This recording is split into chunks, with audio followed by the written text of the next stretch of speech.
On the line with us, our old buddy Greg Palast, the world famous investigative, I mean that literally, investigative journalist who, if you go over to gregpalast.com right now, over on the right-hand side of his homepage, there's a little ad that says Vigilante, Georgia's vote suppression hitman. Stream it for free for a limited time. Yes. Greg, welcome back. Tell us about this. Okay, especially for Hartman listeners. And Tom, since you're by the way, you're in the credits because without you, this film would not happen. But let me tell you, right now, Jamie Foxx has put up, the actor has put up funds so that we can have a national free screening, virtual online, starting today for the next 2 days. It's free. Just go to vigilantemovie.com, vigilantemovie.com.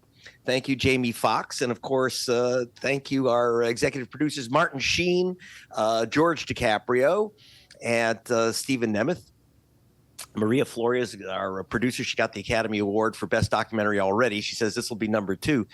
It's a movie, but you know what? It's Vigilante, even though its subtitle is Georgia's Vote Suppression Hitman. Anyone who thinks that this is just about Georgia, I'm sorry, you haven't been listening to the Hartmann Program. You didn't listen to the prior book excerpt. This is the history.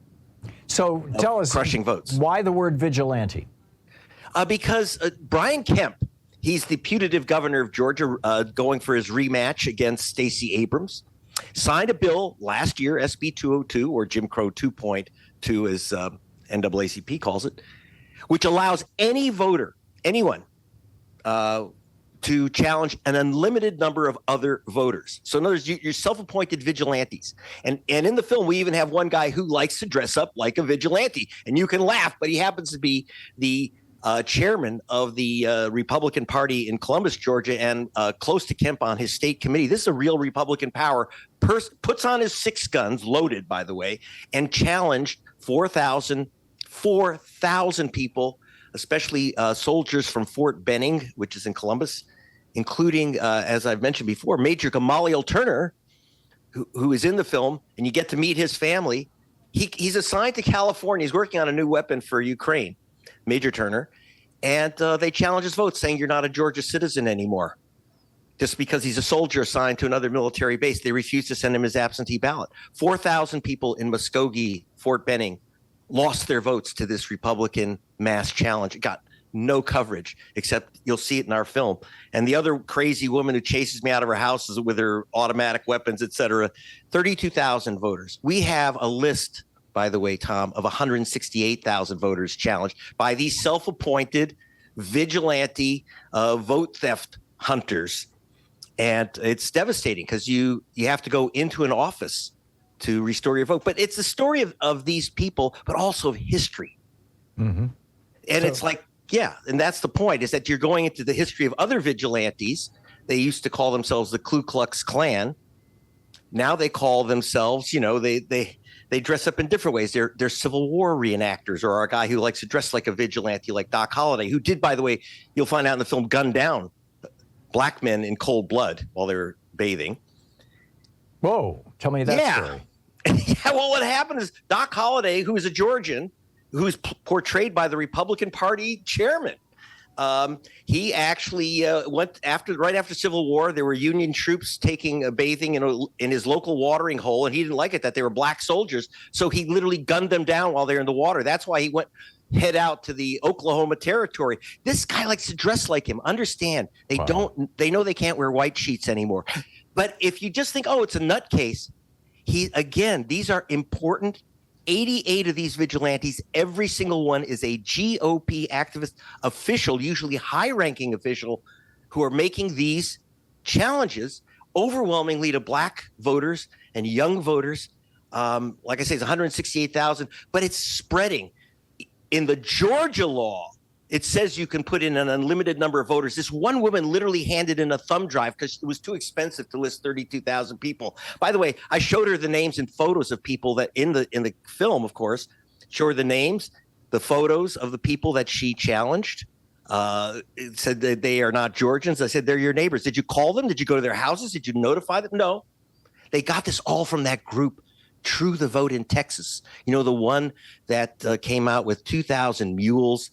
And they're the ones who came up with these lists of voters to challenge. Right. And it's up to the voter to save their vote. So you see that film, but you also see, and today we'll have a story out in Black Gwinnett magazine, that, it was Brian Kemp's family that brought the first enslaved Africans to Georgia. It was That's an amazing story. But it's an important story because, remember, the governor signed another bill saying you can't teach critical race theory, or as the bill says, you can't teach divisive history.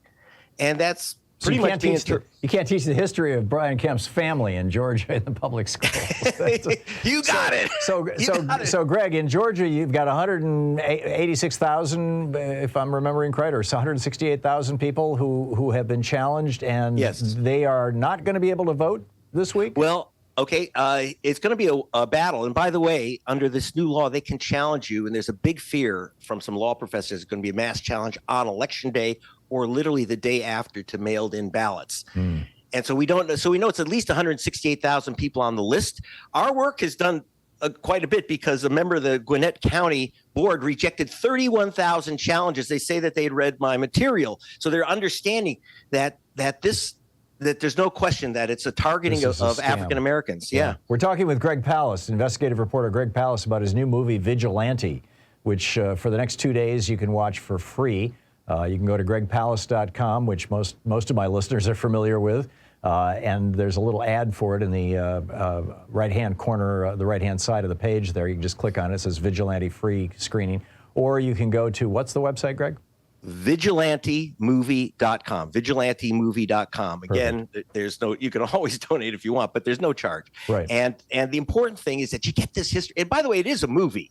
Yeah. I mean, Tom, I think you've seen it. So it's a movie. You can eat popcorn. I mean, you might choke on your popcorn a couple times by either laughing or literally it's and you can stream it, stream it at home on your TV. I mean, most people have the ability to do that.